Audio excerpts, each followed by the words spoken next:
माननीय मुख्यमंत्री देवेंद्र फडणवीस जी, माननीय नितीन गडकरी जींनी नागपूर शहराला, या उपराजधानीला सर्व प्रकारच्या योजनेच्या माध्यमातून आपल्या जिल्ह्यातील शहरातील प्रश्नांना शहरातील प्रश्नांना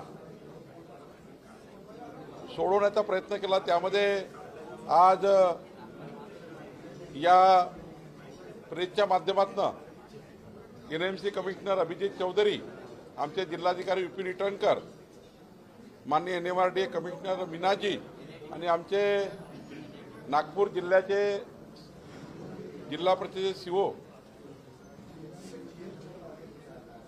महामुनी यांनी आताच आपल्याला प्रेझेंटेशन दिलं आहे। नागपूर जिल्ह्यामध्ये एनएमआरडीएच्या माध्यमातून नवीन नागपूर, नवीन रिंग रोड, बस ट्रान्सपोर्ट सुविधा एनएमआरडीए एरियामध्ये होणार आहे। एक इंडस्ट्रियल कॉरिडॉर सुद्धा एनएमआरडीए एरियामध्ये होणार आहे।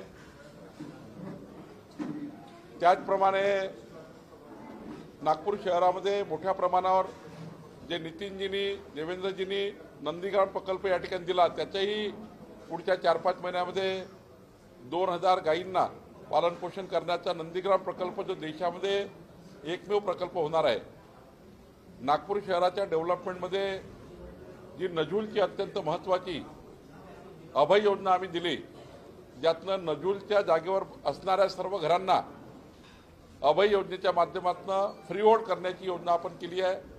त्यांची मालकी आम्ही आता करून देतो आहे। नजूलच्या जागेवर बसलेल्या लोकांना मालकी पत्र देण्याचं काम आपण करतो आहे। सिंधी समाजाचं पट्टे वाटप आपण करतो आहे। या जिल्ह्यामध्ये जवळपास 75,000 घरकुलांना प्रधानमंत्री आवास योजनेचे घर देण्याचा निर्णय आपण करतो आहे।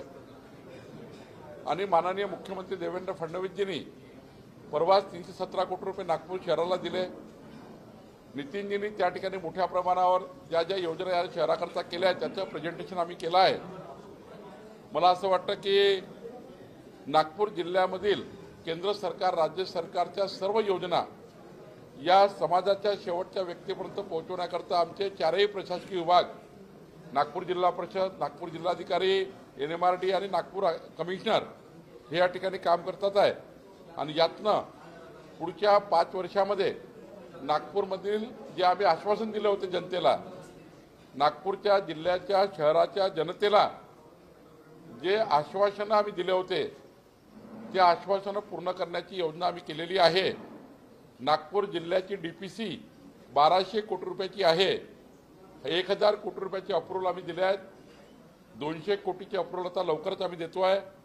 आज आम्ही या ठिकाणी हे सांगू शकतो की 1 वर्षाच्या या शासनाच्या कार्यकाळामध्ये जो संकल्पनामा आम्ही नागपूर शहर जिल्ह्याच्या जनतेला दिला होता तो संकल्पनामा आम्ही पूर्ण करतो आहे।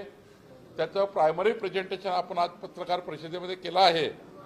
पुढच्या काळातही नवीन नवीन प्रकल्प या नागपूर जिल्ह्यामध्ये येतील, शहरामध्ये येतील, त्याची माहिती मी निश्चितपणे आपल्याला देणार आहे।